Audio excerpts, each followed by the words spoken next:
자유한국당 황교안 대표가 4.15 총선에서 서울 종로 출마한다고 공식 선언했죠. 정치 1번지입니다. 종로에서 또 한 번의 빅매치가 벌어지게 됐습니다. 이번 대결 성사에 있어 가장 고민이 깊으실 물입니다. 새누리당 당대표를 지냈고요. 호남에서 당선된 드라마틱한 정치 역정을 갖고 계신 분이죠. 특히 이번에는 종로에 출사표를 던지셨습니다. 이정현 의원 연결해서 이야기 좀 나눠보겠습니다. 의원님 나와 계십니까? 네, 안녕하십니까. 이정현입니다. 네, 인터뷰 응해 주셔서 감사합니다. 감사합니다. 익성동으로 이사했다고 들었는데 주민들 분위기 어떻던가요? 일단은 하여튼 동네 사람들은 주기도 합니다. 그렇지만 아직은 이제 정치나 선거 부분에 있어서 주민들은 상당히 좀 냉소 또 싸늘하고 시큰둥하고 선거에 대해서 뭐 누구를 막론하고 상당히 좀 정치가 좋은 반응을 보이고 있지는 않은 것 같습니다. 네. 아무래도 뭐 새누리당 당대표까지 지내셨으니까 또 드라마틱한 정치 걱정을 갖고 계신데 주민들이 많이 알아보시죠? 많이 알아보기도 하고요. 어떻게 여기로 왔느냐. 네. 라고 많이들 반겨주십니다. 네. 이낙연 전 총리가 종로 1번지인 제 종로 출사표를 던졌는데, 이 가운데서 이제 종로를 선택하신 배경이 굉장히 궁금한 그런 입장에 있는 사람들이 많습니다. 호남에서 종로까지. 이 뭐 흠지 전문가신 것 같은데, 그러신 건 아니신가요? 네. 솔직히 좋은 그런 환경이 늘 주어지지 않으니까. 네.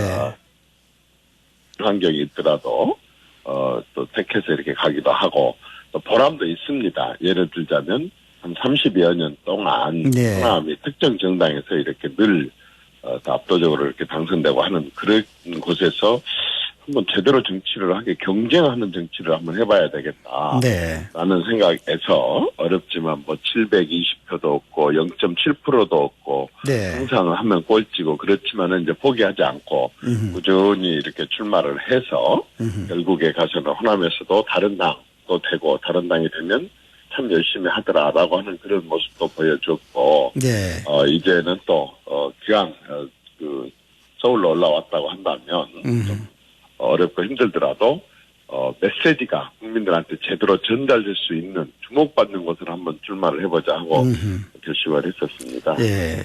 뭐 의원님 이 출마 선언을 보면은 문정권 끝내겠다 이렇게 말씀을 하셨는데 뭐 일각에서는 의원님이 종로 출마를 두고 정치적으로 조금 소강 상태에 있었으니까 재기를 위한 그런 노림수 전략이 아니냐 이렇게 하는데 문정권을 끝내겠다는 것과 또 재기하겠다는 것 둘 중에 어느 쪽에 비중이 있으십니까? 정치하는 사람이 선거철 되면 당연히 출마하는 것이니까. 네. 더서 여러 가지 사정이 있어서 좀 제가 활발하게 정치 활동을 안 한 건 사실이지만 재기를 목적으로 한 건 아니었고요. 네. 잘 알다시피 이제 종로는 뭐 어떻든 그 상징적으로 정치 1번지 아닙니까? 네. 그리고 또 유권자가 대통령이세요. 그럼요. 네. 예. 그러기 때문에 아무래도 문정부에 국민들이 실망 느끼고 있는 그러한 부분들 제대로 부각시킬 수 있다 생각을 했었습니다. 네. 제가 봤을 때는 참 애를 많이 쓰고 있기는 하지만 문재인 정부가 국민들한테 많이 근심을 주고 있는 것은 지나치게 청와대 중심 국가입니다. 네. 청와대 비서실은 국민들이 다 알고 계시겠지만 헌법에 한 줄도 없습니다. 네. 또 따로 청와대 비서실 법이 있는 것도 아니고 정부 조직법상에 그냥 비서실을 둘 수 있다, 비서실장 한 명을 둘 수 있다 정도밖에 안 됩니다. 네. 그래서 이제 대통령은 행정부 수반이다 그래갖고 100만 명이나 되는 각 부처 공무원들을 상대로 해서 행정을 해야 되는데 아주 유난히 문정부는 거의 청와대 비서실 중심으로 해갖고 원전 폐기부터 시작해서 북한 문제를 포함해서 모든 것을 청와대 중심으로 결정도 하고 발표도 하고 청와대에서 대응도 하고 이렇게 되다 보니까 자연히 권력이 말하자면 대통령 사유화, 네. 권력의 사유화 이게 아주 심해지고 그러다 보니까 고루 정책을 펼치는 것이 아니라 주로가 사실 지난 한 2년 반 동안 남북 문제에만 치중을 하고 오로지 국정 운영의 축을 남북 문제에 두다가 북한이 저렇게 뻥 차버리니까 그다음부터는 이제 당황하고 다른 국정이 제대로 돌아가지 않다 보니까 뭐 네. 국민들을 이제 그걸 덮기 위해서 또 편가르기도 하고 제일 걱정이 미래 세대들의 미래를 훔친다는 겁니다. 미래 세대 때 써야 될 많은 기금과 예산과 이런 부분들을 지금 선심을 써버리다가 보니까 많은 다음에 이제 다음 정권들은 지금 여기서 갖다가 벌려놓은 사업들의 의무 지출이라든가 네. 또 부채를 갚기 위한 원금이나 이자 갚기라든가 또 기금을 말하자면은 그 건강보험료나 이런 걸 올리지 않는 상태에서 막 공짜로 이렇게 뿌리다 보니까 그걸 전부 미래 세대들이 이제 부담을 해야 됩니다. 저는 그걸 미래 훔치기라고 하는데 이런 미래 도둑질 같은 이런 암울한 일들을 계속 남기고 있기 때문에 국민들이 걱정을 하고 그래서 적어도 앞으로도 2년이나 대통령 선거가 남았는데 네. 저도 좀 정신을 찾을 수 있도록 네. 할 수 있는 방법은 뭐 촛불도 있을 수 있고 뭐 여러 가지 방법도 있겠지만 합법적인 공간 안에서 정권을 정신 차리게 하는 것은 결국에 가서 투표밖에 없다. 선거밖에 예. 없다. 국민들한테. 그래서 저는 심판을 좀 하자. 예. 제대로 좀 회초리를 한번 들자라는 말씀을 올렸습니다. 소위 뭐 정치 평론가들이라든가 전략적으로 뭐 이야기하는 정치적인 활로를 모색하고 또 제기를 하기 위해서 뭐 그렇게 하는 것은 아니다. 문 정권의 어떤 문제점 이런 것들을 확실하게 투표를 통해서 각인을 시켜야 되겠다. 이런 뭐 의지가 더 강하시다. 이렇게 이제 해석이 될 수가 있겠네요. 네. 그렇습니다. 자, 어쨌든 의원님, 이 종로가 말이죠. 뭐 주목을 받을 수밖에 없을 것 같아요. 이낙연 전 총리의 황교안 대표의 또 새누리당 대표까지 지내셨던 우리 이정현 의원님께서도 출사표 던졌으니까 그야말로 이제 용들의 전쟁이 될 수가 있을 것 같은데 뭐 황교안 대표가 이제 출마를 하게 되니까 보수표가 분산될 수 있다. 이게 또다시 분열되는 거 아니냐 이런 우려가 있습니다. 여기에 대해서 좀 신경이 복잡하실 것 같아요. 많이 복잡하죠. 왜냐하면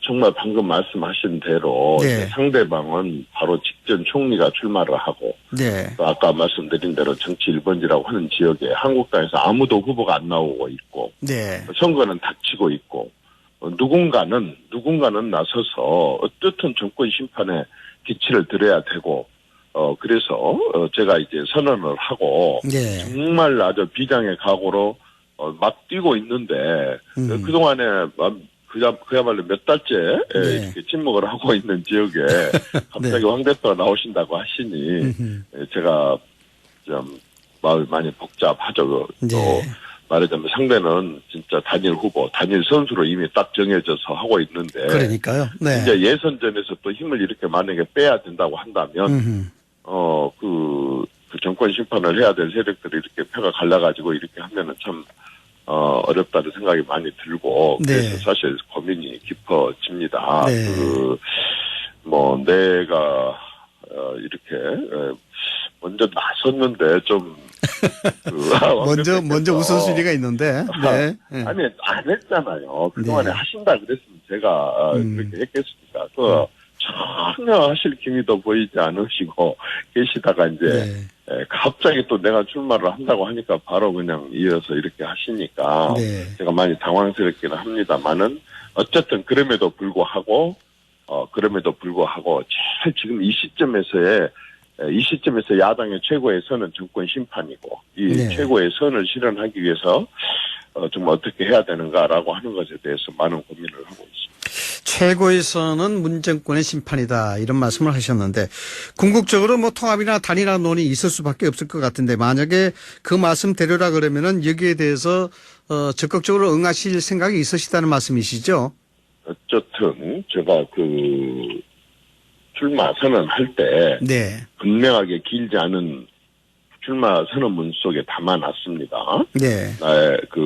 문재인 정권을 끝장내는데 뜻을 같이 하는 모든 정당, 모든 정파들이 하나로 뭉칠 것을 제안한다라고 한 것은 그냥 제가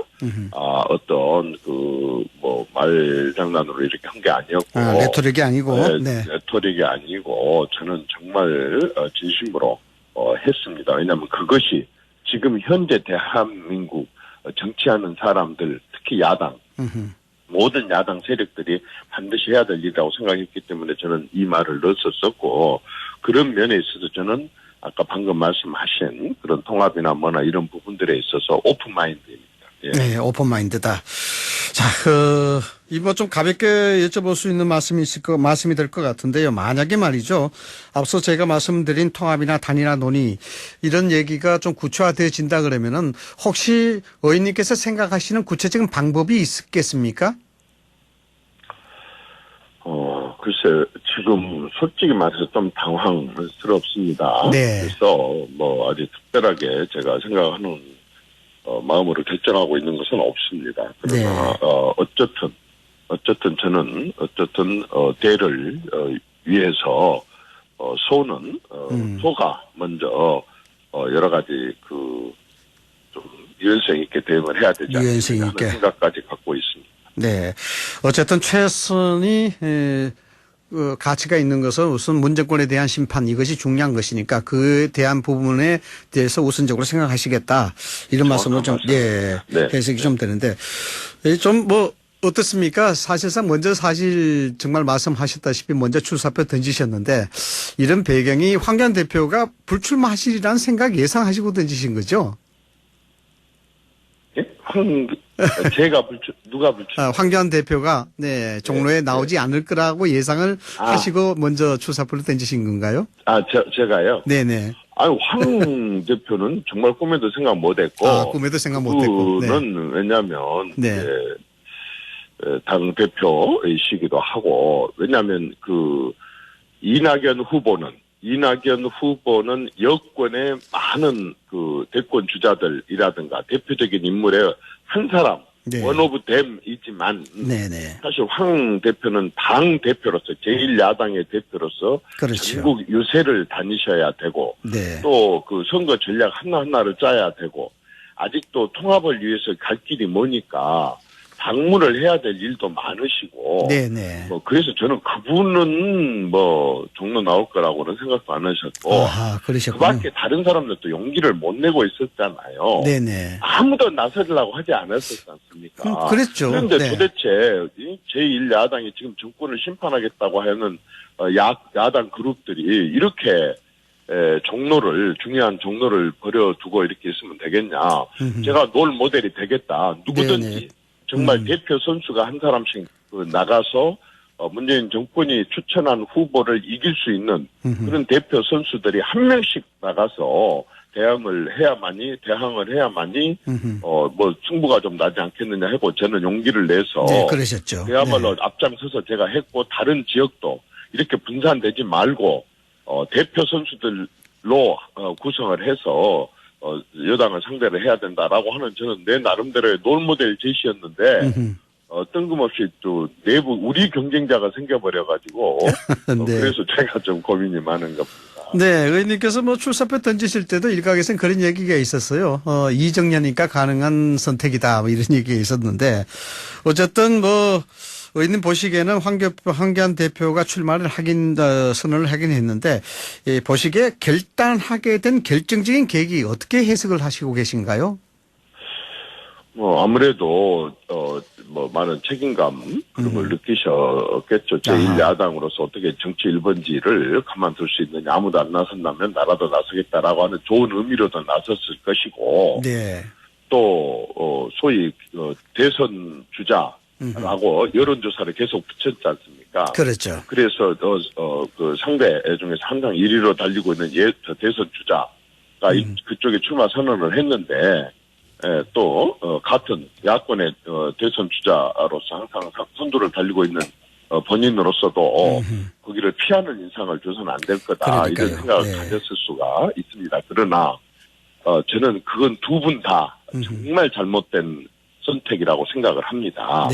잘 알다시피 이번엔 총선 아닙니까? 그렇죠. 그런데 대선 주자 여론조사 1, 2위가 선거에 출마를 한다? 그러면 이게 지금 대선으로 간다 그 말입니까? 총선을 대선의 국면으로 만든 두 분은 굉장히 잘못한 겁니다. 전국의 253개 지역에서 지금 각 지역 대표를 뽑는 그런 선거를 갖다 대선 전으로 완전히 왜곡을 시키는 네. 큰 잘못을 저지르고 있을 뿐만 아니라 네. 두 분이 대선 주자로 나선다고 한다면 지금 대선이 2년 뒤에 치러지기 때문에 선거운동은 1년 전에 시작되고 네. 그러면 국회의원 1년 하다가 국회의원 던지고 다시 또 대선 후보를 나가야 뛴다는 네. 얘기거든요. 네네. 그럼 지금 국회의원이 뭐 장난입니까? 껌 씹다가 그냥 단물 빠지면 뱉어버리는 그런 정도로 국회의원을 우습게 하고 가볍게 한 사람들이 무슨 대통령을 하겠다는 것입니까? 특히 나는 이낙연 후보한테 참 유감인 것은 네. 명색이 문재인 정권의 국무총리였었습니다. 네네. 현직 대통령 임기가 2년이나 남았는데 그 다음에 2인자인 국무총리가 자기 그 출세를 위해서 대통령 후보 이름에 계속 여론조사하는 것을 두고 보고 있고 또 그것을 위해서 준비를 하고 그래서 또 총선까지 나가고 그러면 2년 동안에 이제 대통령 식물인간이 됩니다. 왜? 당연히 새로운 권력 앞으로 줄을 서게 돼 있거든요. 네. 이런 것은 대통령을 굉장히 무력화시킬 수 있고 내임덕을 빨리 가져오게 할 수 있는 거거든요. 그렇죠. 이렇게 네. 2년이나 남겨둔 5년 임기 중에서 2년이나 남겨둔 대통령 그 말하자면은 그 선거 붐을 이렇게 빨리 조성을 한다는 것은 아주 무책임한 두 분 다 솔직히 한 2년 남겨놓고 어떤 누가 당선이 돼갖고 유력한 대통령 주자가 된다 하더라도 황교안 대표가 그렇더라도. 된다 하더라도 여권이 굉장히 공격과 비난을 통해서 기어코 끌어내리려고 할 겁니다. 예. 그러면 두 분 다 아주 잘못한 것이죠. 대통령한테 국정을 갖다 이렇게 말하자면은 내임덕을 빨리 가져오게 하는 이런 조기 대선 붐을 조성하는 게 맞습니까? 저는 네, 적절치 않다. 총선의 뜻대로 맞지도 않고 국정 전반을 봐서도 옳지 않다고 봅니다. 네, 두 사람 다 총선에는 나타나지 않는 게 맞다. 나서지 않는 게 맞다. 그렇습니다. 예, 예. 그렇게 해야 됩니다. 자, 의원님, 이 통합신당 창당 이야기가 구체화되어지고 있는데 의원님께서도 당연히 제안을 받으셨으리라 생각이 드는데 합류 생각은 어떻습니까? 많이 고민해 보겠습니다. 그 말씀으로 가름하시는 겁니까? 네네. 네, 너무 짧게 말씀하셨어요. 많이 고민하신다는 말씀은 여러 가지 측면을 좀 긍정적으로 보시겠다는 말로도 해석을 해도 되겠습니까? 사실 참 많이 아쉽습니다. 네. 사실 이번 총선에는 지금 통합신당이라고 한다고 하지만은 사실 이제 보수 세력들이 전부 모이는 사람들 아닙니까? 네, 그렇죠. 그런데 지금의 이 보수 세력으로는 문재인 정권이 이길 수도 없을 뿐만 아니라 네. 앞으로 닥쳐오는 여러 가지 우리나라의 현안한 문제들을 이겨내기 어렵다고 봅니다. 저는 지금 이번에 상황에서는 새로운 정치 세력이 좀 형성됐으면 하는 바람이었었습니다. 예를 들자면 지금 20대 국회의원이 한 명도 없거든요. 네. 30대 국회의원도 3명이 각 당에 한 명씩 있다 보니까 목소리를 못 냅니다. 40대도 거의 그렇게 많지 않습니다. 그러면 20대, 30대, 40대가 별로 없는 이 국회는 정말로 이 4차 산업혁명 시대나 달라진 여러 가지 환경을 적응해 나가기 어렵습니다. 뿐만 아니라 외교관 한 명도 없는 그러한 국회, 4차 산업혁명 전문가도 없는 국회, 그 다음에 안보 전문가들도 거의 없는 국회, 경제 전문가도 그다지 없는 국회, 저는 이제는 대한민국의 여러 가지 규모가 이렇게 전문가들이 없는 국회, 국민의 대표인 국회로는 정말 이 난국들을 헤쳐나가기 어렵다고 보고 네네. 전문가들과 젊은 사람들 그리고 다양한 분야, 운동권 아니면 변호사 위주의 국회가 아닌 다양한 분야 사람들이 좀 참여하는 그러한 새로운 정치 세력이 형성이 돼야 될 시점인데 네. 솔직히 말해서 한쪽은 완전히 현재도 운동권으로 또 한쪽은 또다시 옛날 보수의 아주 구태 찌든 사람들로 다시 또 뭉쳐서 이렇게 대통합을 하자라고 하는 이 자체가 저는 지금 이 시대에 양 맞지 않는 그러한 네. 흐름이라고 봐서 아쉽습니다. 아쉽다. 예. 네. 자, 예, 알겠습니다. 자, 마지막으로 말이죠, 의원님. 유승민 의원이 불출마 선언을 했습니다. 이게 대해서 이제 총선에 대한 공천 관련 지분, 당직도, 그 당직에 대한 권한도 포기하고 사면직 지켜달라 이렇게 요구했는데 한국당에서 받아들여야 된다고 보십니까? 의원님 보시기에? 별로 관심이 없습니다. 그 부분은. 네. 사실은 이제 옛날에 DJP라고 있었잖아요. 네. DJ가 전혀 노선이 달랐던 JP를 끌어들여서 굉장히 플러스 정치를 했습니다. 네, 그랬죠. 옛날에 3당 합당이 있습니다. 노태우 대통령이 김영삼 대통령을 받아들임으로 인해 가지고 굉장히 세를 불렸거든요. 네. 그런데 유승민 의원의 경우에는 지금 한국당에 있다가 네. 좀 한국당이 여러 가지로 그냥 혼란스럽게 빠지게 하는데 그냥 좀 해놓고는 뛰쳐나가서 밖에서 자기 즐길 거 다 즐기고 할 말 다 해놓고 이제 갈 데 없고 오갈 데 없으니까 다시 들어오는 거거든요. 아니 들어오는 건 얼마든지 환영을 하고 그리고 또 같이 합치는 것도 좋습니다. 네, 네. 그러나 그렇게 밖에 가서 당화 그걸 하고 돌아왔으면 조용히 들어오면 되는 거고 한국당도 그냥 하루아침에 조용하게 받아들이면 됩니다. 네. 무슨 대단한 세력을 다시 불러들이고 또 늘리고 확장시키는 것처럼 그냥 몇 줄을 갖다 떠들다가 기껏 내린 결론이 이런 정도로 해갖고 오는데 그게 뭔 의미가 있겠습니까? 네. 저는 뭐 들어와도 안 들어와도 그렇게 그다지 큰 도움이 된다고 안 된다. 보지도 않고 네. 집 나간 탕화 돌아오는 건데 뭐 그리 요란하게 할 필요가 있어요. 그냥 네. 저는 그러나 이제 그 밑에 있는 의원들은 참 뭐 훌륭한 의원들이 많습니다. 네, 저는 뭐 네. 특히 오신환 의원 같은 경우 참 관악을 해서 훌륭하고 한국 어떤 후보도 오신환 후보를 따를 수 없을 정도로 그렇게 훌륭한 후보라고 봅니다. 그렇게 해서 그냥 선별적으로 그렇게 해야 되지 않을까 싶은데 뭐 제가 별로 관여할 일도 아니고 관심도 없습니다. 알겠습니다. 예. 뭐 그렇지 않으신데도 불구하고 저희 BBS에 인터뷰 응해 주셔서 감사하다는 말씀 다시 한번 전하고요. 예. 새누리당 당대표를 역임하셨던 이정현 의원과 여러 가지 상황에 대해서 이야기 좀 들어봤습니다. 의원님 고맙습니다.